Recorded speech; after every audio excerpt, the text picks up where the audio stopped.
आज मैं आपसे एक प्रश्न पूछना चाहता हूँ।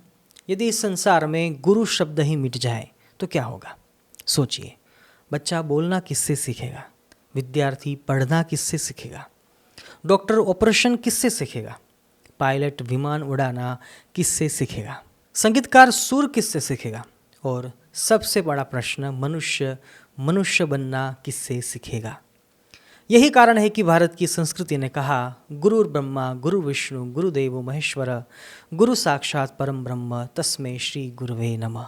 ये श्लोक का सिंपल अर्थ है कि गुरु केवल ज्ञान नहीं देता, वह जीवन देता है। दुनिया का कोई भी क्षेत्र उठा लीजिए, चाहे खेल हो, विज्ञान हो, व्यापार हो, संगीत हो, कला हो, हर महान व्यक्ति के पीछे एक महान गुरु अवश्य मिलता है। अर्जुन महान धनुर्धर थे, लेकिन यदि द्रोणाचार्य ना होते तो शायद अर्जुन ना बन पाते।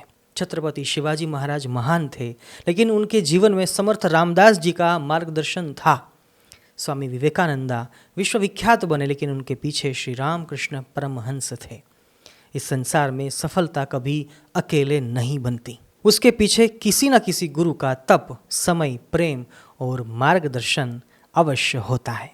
लेकिन अब एक बात, ये सब तो संसार की बात है। आध्यात्मिक जीवन में गुरु का महत्व कितना है, कल्पना करिए। एक व्यक्ति के हाथ में दुनिया का सबसे महंगा मोबाइल है, लेकिन उसमें नेटवर्क ही नहीं है। क्या वह किसी से बात कर पाएगा? नहीं।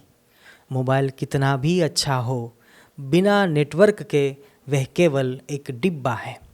ठीक उसी प्रकार हमारे पास शरीर है, बुद्धि है, धन है, प्रतिभा है, लेकिन यदि हमारा संबंध भगवान से नहीं जुड़ा तो जीवन की सबसे बड़ी उपलब्धि अधूरी रह जाती है। और भगवान से जोड़ने वाला नेटवर्क ही गुरु है।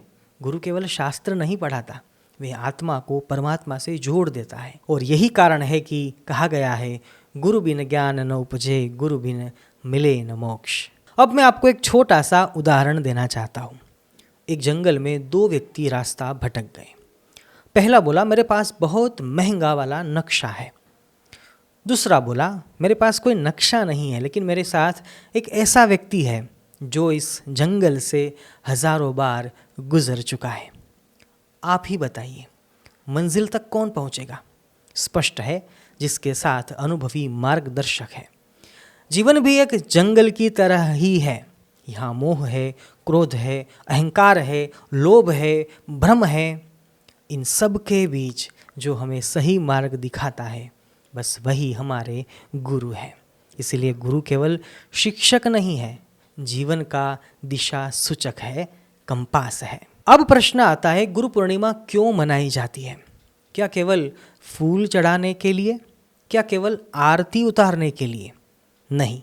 गुरु पूर्णिमा वह दिन है जब हम रुक कर अपने जीवन में ये स्वीकार करते हैं कि आज मैं जो कुछ भी हूँ उसमें मेरे गुरु का सबसे बड़ा योगदान है, जिसने हमें अज्ञान से ज्ञान तक पहुँचाया, अंधकार से प्रकाश तक पहुँचाया, भटकाव से भगवान तक पहुँचाया।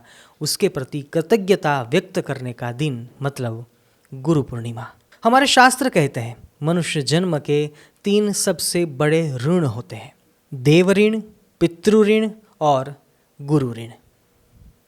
देव ऋण यज्ञ और सेवा से उतरता है, पितृ ऋण माता पिता की सेवा से उतरता है, लेकिन गुरु ऋण कभी धन देकर नहीं उतर सकता।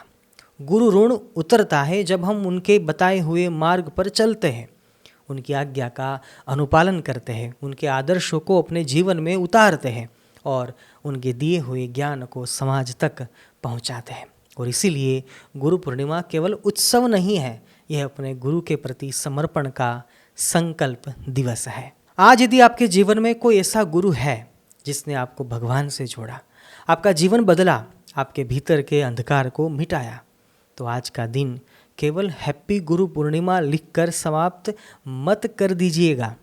आज उनके चरणों में बैठिए, उनका आशीर्वाद लीजिए, अपने जीवन की किसी एक बुरी आदत को छोड़ने का संकल्प लीजिए और कहिए, गुरुदेव आपने मुझे जो कुछ दिया है, मैं उसी मार्ग पर चलकर आपके ऋण को चुकाने का प्रयास अवश्य करूँगा। क्योंकि गुरु का ऋण शब्दों से नहीं उतरता, जीवन बदलने से उतरता है। और इसी भावना के साथ आप सभी को गुरु पूर्णिमा की अनंत शुभकामनाएं। सह जय गुरुदेव, जय जय गुरुदेव।